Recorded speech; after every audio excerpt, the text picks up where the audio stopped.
Do you have questions about what it takes to apply for a mortgage and what pre-approval is and how to go through that process? Today, I'm going to answer a lot of misconceptions and give you some great information about the mortgage approval process. And I've got a very special guest, so stay tuned.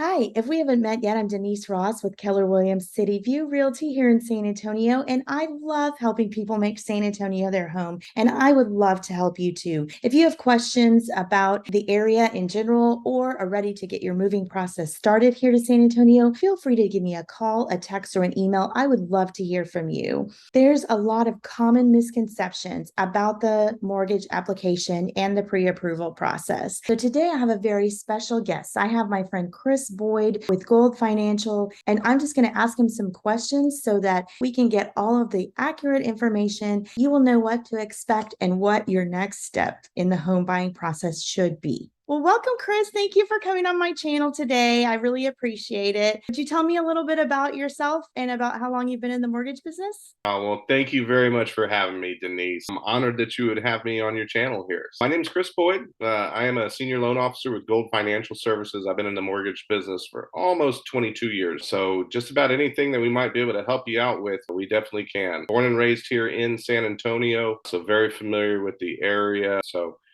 definitely looking forward to sharing a little bit of my knowledge with you here. Awesome. Let's jump right into the questions. I'm always advising my clients to get pre-approved. Can you explain a little bit about what goes into that process and why it's so important? So pre-approval, I think, is very, very important for a number of reasons. Number one, especially these days, you're going to have a hard time getting a seller to accept an offer of yours if you're not pre-approved. I don't think that that's the most important reason, though. The most important reason is to make sure that the houses that they're looking at are going to be houses that fit into their budget. Especially when it comes to first-time home buyers. Mortgage payment's a little bit different than most other payments. Most other payments you're paying principal and interest. Your mortgage payment usually consists of principal and interest, the insurance for the house, the property taxes, and anytime you don't have a 20% down payment, you have mortgage insurance too. And so what most people do nowadays is they'll know that they want to get a house, they'll go online, they'll start looking at what they're looking for in a house. Online, it'll pop up 100 different houses that fit their criteria. Problem is, a lot of those payment calculators are only telling people what the principal and interest payments are, not the full payments. So whenever I get the process started up with my clients, I like to focus not so much on the price of the house, but the monthly payments. And what we want to do is we want to set up our clients for success, not for failure. And if we put somebody in a house where they're having a hard time making ends meet,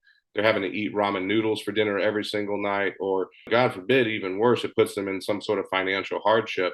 That's not doing my clients a service right there. So I'd say one of the most important reasons to get pre-approved is to make sure that you are looking at the right houses that are going to fit into your budget. As far as a pre-approval process goes, it just starts by taking a loan application. There's no application fees involved and no strings attached. At least from there, you know what sort of loan options that you have available, what sort of monthly payments you're going to be looking at. You know what kind of cash to close that you need to have too. So then that way you have all the information that you need to make a good, educated decision on what's going to work out best. So, when going through the application process, I hear a lot of people ask about whether their credit will be hurt in the application process. Can you talk about that? Yeah, I can. So, what a lot of people get scared of are inquiries. Everybody's heard that inquiries can be detrimental to a credit score. Well, I can tell you this, out of the five main factors that the credit bureaus look at when they're determining the credit scores, inquiries are the least important of all of those factors. It can be detrimental to a score once the inquiries get to a point of being excessive. So what the credit bureaus are looking at is the number of time that your credit report has been pulled for the last 120 days. So if you've applied for a whole lot of credit over the last 4 months, having an inquiry that could potentially have a negative impact on your credit score, but it's not like what everybody would think. We're talking maybe 1 or 2 points. They're points that you're going to get back after about 4 months goes by. So it is just one of those things that is a necessary evil, but it's not nearly as bad as what everybody is made out to believe by the different free credit apps and banks telling you, hey, you don't want to have your credit run. I mean, to be honest with you, now this is just frankly an opinion of mine. And in a lot of cases, that's just a way of steering people from shopping around and doing what's best for them. Well, if you're not going to use your credit for getting a mortgage, that seems like that's one of the most important purchases that you could have your credit inquiry about. Oh yeah, I agree 100%. I come across very few clients that can pay cash for a house, right? So you're going to have to more than likely get a mortgage and a credit report. It is going to be necessary in order to get pre-approved for that mortgage. Speaking of the pre-approval process, can you tell about how long that takes? Once we get the application, I've been doing this long enough to where I can usually let somebody know by the time I'm getting off the phone with them, we'll be able to help them out. Now, if there are challenges during the application, I will do my best to work with the clients and overcome some of those obstacles. But, it may require us collecting some information from them, such as paycheck stubs, W-2s, tax returns, things like that. Once I get those things, I can usually have an answer within 24 to 48 hours. Again, in a lot of cases, we'll have a pretty good idea about how things they look just as soon as we get finished taking the loan application. Now, once we do have somebody pre-approved, our pre-approvals will last 120 days. Now, at that point, the only reason that they expire is because our credit reports expire. So if somebody's got really high credit scores, I'm not going to pull up a new credit report for them on day 121. I'm going to wait until they get under contract to pull that new credit report. However, if somebody is borderline, it might not be a bad idea for us to update the pre-qualification after that 120 days, just to make sure that, they still have the same job. They haven't incurred any new debts. They haven't had any drops in their credit scores. So, what kind of information does someone need to have ready when they get ready to start the application process? Great question. Really, the loan approval, it boils down to three things. We're looking at credit, income, and assets. For credit, we just need to make sure that we have personal information such as date of birth, social security numbers. We're going to go over where you've lived for the last 2 years, where you've worked for the last 2 years, and where your income is coming from. And then we'll also talk about the money that you have in your bank or your assets. If there's any real estate that you own, we're going to talk about that also. We're going to go over the credit report and the debts that you have all together. What kind of a down payment does somebody need to get into a home? And, I hear from so many people, oh, I don't have 20% down. Guess what? You don't need 20% down. We have down payment options for first time home buyers as low as 3 or 3.5%. And then on top of that, those first time buyers meet certain criteria. We even have down payment assistance programs that can help them out with that. Or if somebody happens to be a veteran, which of course we have a lot of veterans here in San Antonio, being Military City, USA, the VA loan requires a zero down payment. So you can see there's a lot of options that are far less than having a 20% down payment. And for those that want to try to save up 20% down before they buy a house, one of the things that I would strongly urge them to consider is how long it's going to take for them to save up that 20% down payment. In that time that it takes for them to save that money, is it going to take a year, 2 years? And at that point, how much equity did they lose out in potentially having with that house that they bought because they've waited a year or two to buy it? So I think it's with mortgage interest rates being some of the lower interest rates that you will see out there when it comes to loans, it's not that bad of an idea to take advantage and try to get into the house as quickly as you can. If you've got a 20% down payment, great, but it is not necessary at all. What would you say is the minimum credit score required for somebody to get a mortgage? Now, it's going to vary from bank to bank, and different loan programs do require different credit scores. I would say good guideline. Government loans, usually we can go down to a score of 580. I do have some options with a higher down payment where I can go down to a score of 500. On conventional loans, you're usually looking at a minimum credit score of 620 in order to get approved for financing. What advice would you give to somebody who maybe doesn't have the best credit score? Right. I actually help people out a lot with this. So the first thing that I would say is make sure that you're making all of your payments on time, or at least make sure that they're not going to 30 days past due. That is the number one category that the credit bureaus put emphasis on when it comes to calculating the credit scores. The second most important factor is going to be your debt utilization.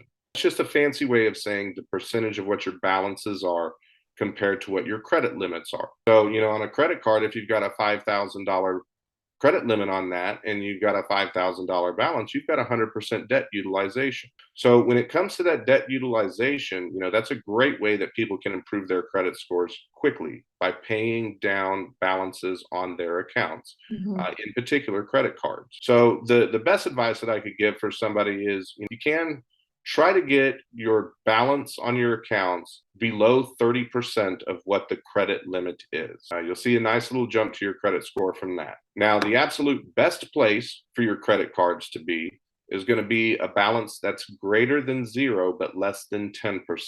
So in a lot of cases, when I'm coaching people and looking at ways that we can improve credit scores quickly, it comes down to the balances of those credit cards. And by paying those down, they can get their scores increased very quickly at that point. How should somebody compare mortgage loans other than the obvious interest rates? Can you explain the things that might be different between lenders, such as origination fees or other factors that someone might consider when they're shopping for a loan? So just like everything else in this world, anything that you're shopping for, goods or services, different companies are going to have different prices on things. So in some cases, as you all probably know, you kind of get what you pay for. So, you'll see online discount lenders, see a lot of problems that come with those. So when somebody is comparing, the first thing I would recommend is work with a bank that's local, somebody that's familiar with the laws in the area that you're purchasing. Now, when it comes to comparing banks, you mentioned the interest rates. Everybody always looks at the interest rates, but there's also closing costs and points that are charged as well. So if you're shopping around for a mortgage, you don't just want to look at the interest rate. You want to look at the fees that are associated with it as well. So what you want to try to do is whatever bank that you're working with, see if they will send you what's called a fees worksheet, which basically just gives a breakdown of all of the terms to your loan. That will go over the interest rate. It'll give an itemization of all the closing costs involved. It will usually give an estimated monthly payment and an estimated cash to close. Because, the best interest rate doesn't always mean that you're getting the best deal. You could find out that they're charging 3 or 4 points to get to that interest rate. So you could be talking about thousands and thousands of extra dollars in closing costs just to have a super low rate that you're bragging about, that you might not even recoup the difference from those extra closing costs that you paid up front.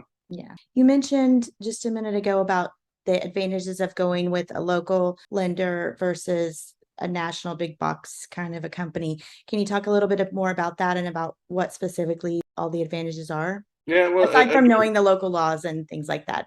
yeah, the local laws, that's a big thing. One thing here in Texas, and people that aren't from Texas, it's kind of a shock to them, is our property taxes are a lot higher than anybody else's property taxes. Now, we don't have a state income tax. So that's a trade-off for that right there. But if you're working with somebody that's not from Texas and they're estimating numbers for you in the preliminary stages, you may end up being shocked once you get under contract and seeing, what the numbers actually are, because they've had a point to look up what the property taxes are. Also, I think another main part is it comes down to accountability. If you decide that you want to work with some online bank, say you're calling them, you're leaving them messages, you're sending them emails, they're not replying to you, what sort of recourse do you have at that time? You don't. You're at the mercy of when they get back to you. Whereas opposed, if you're working with somebody that's local, you can drive right down to their office, knock on their door, and talk with somebody. So I think that accountability is probably one of the main things. Plus, when you're working with a local lender, you're usually working with a bank that's been established for quite some time and has a great track record in the community. Whereas opposed to some of the online lenders, you don't know. It could be two people working out of a basement that has a license. They have a website that makes it look like they're this huge company. That might not be the case. Another big difference, and you mentioned it, is with the big box lenders. So big box lenders, obviously, not only are they doing mortgage loans, but they're doing car loans, they're doing installment loans. In a lot of cases, they're issuing credit cards, they're holding checking and savings accounts for people. There's a lot of things that they have going on, which means that they have a much higher volume of business. Now that can translate into slower service. So when you're working with somebody that is local, in a lot of cases, you're working with somebody that has their processing, their underwriting, their closing, all down here and in-house, which makes for a much smoother, more efficient process than working with some of the big box banks that are out there.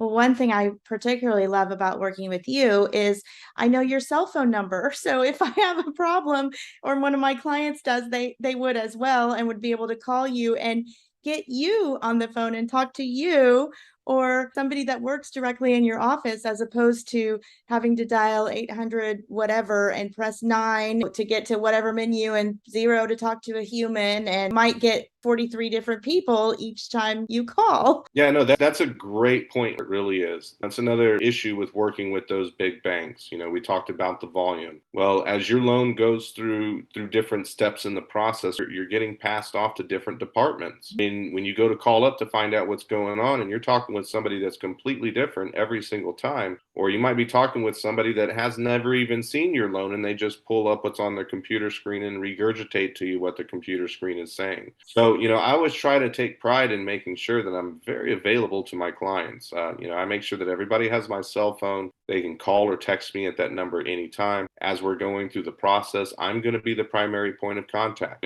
from start to finish. So then that way you don't have to worry about that confusion and talking with different people and being told different information. Yeah, I always am preaching to people about choosing a local lender because there's just so many advantages. If we're in a multiple offer situation, I could say, hey, can you call up the other agent and tell them, that this is a really strong pre-approval, very, very well qualified, and you would be able to do that. Whereas getting somebody to do that from some bank chain might be a little bit more difficult. It is a little bit more difficult, but I've been around the block a few times in this business. And I think we both know, Denise, the listing agents, especially in a very competitive market like we're in right now, the listing agents are looking at the names that are on those pre-approval letters right there. They may be advising their clients based off of that because reputation goes a long ways. And when you're working with those local lenders, usually they have a better reputation within the community because people have worked with them before and they've done the jobs the right way. So working with a local lender as opposed to like a big box bank could sometimes be the difference in your offer getting accepted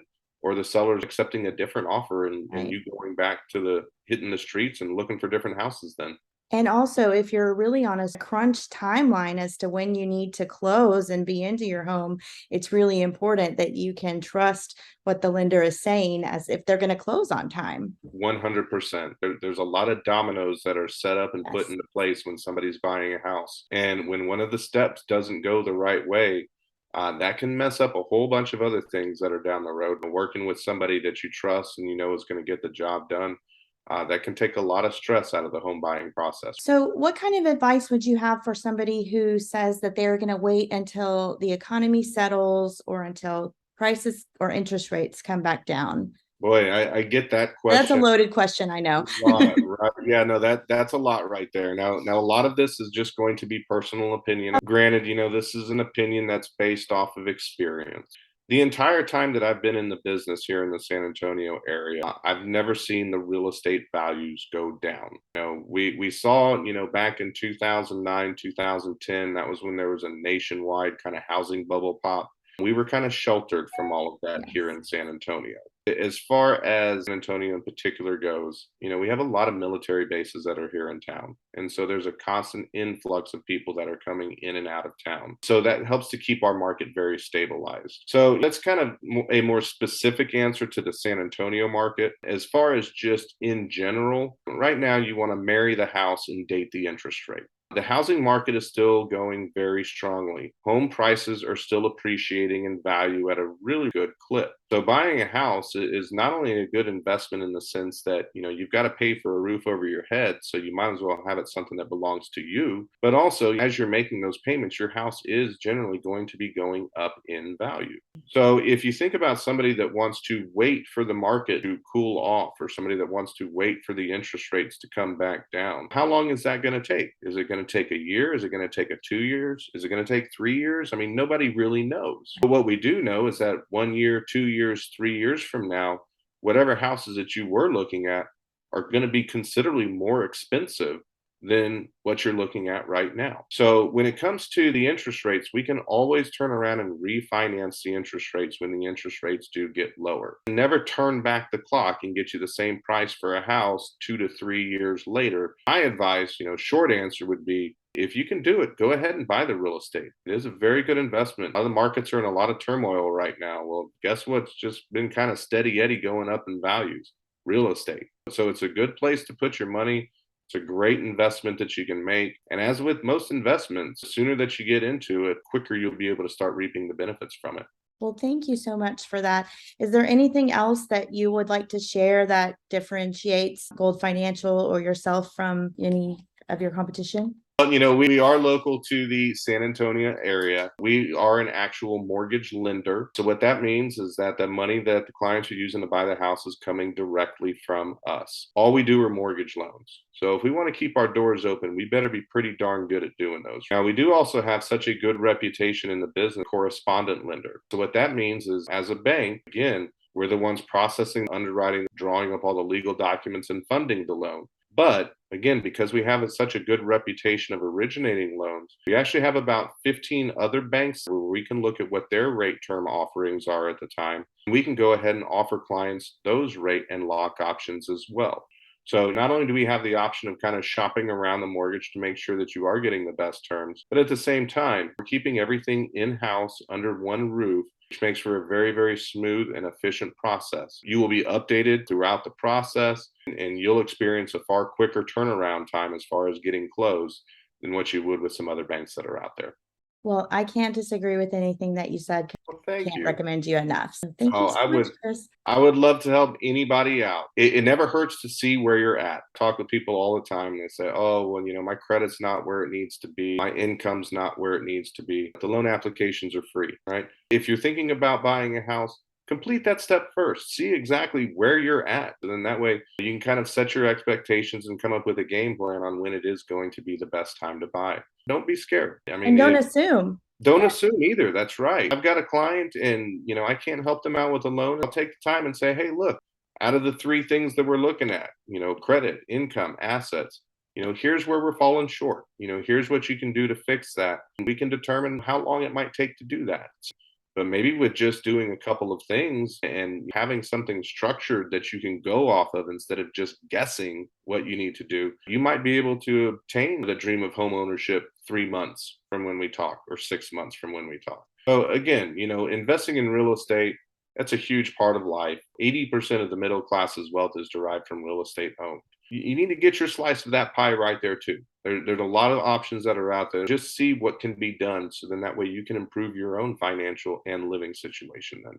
Excellent. Well, thank you so much, Chris. I appreciate your time and your information. You're always such a great teacher. And please tell people how they can get in touch with you. Best way to get in touch with me would be what phone number again, Denise? My cell phone, right? You can call or text me at that number anytime. If you'd like, you can also email me. Well, thank you, Chris. So if you have other questions about buying a home here in the San Antonio area, about the area in general, or about the mortgage process, please post those in the comments below, or feel free to reach out via text, call, or email, or you can use the link below to schedule a private Zoom call with me to get your questions answered. I would love to hear from you. If you like this video, be sure to check out this one next. Thanks so much for watching.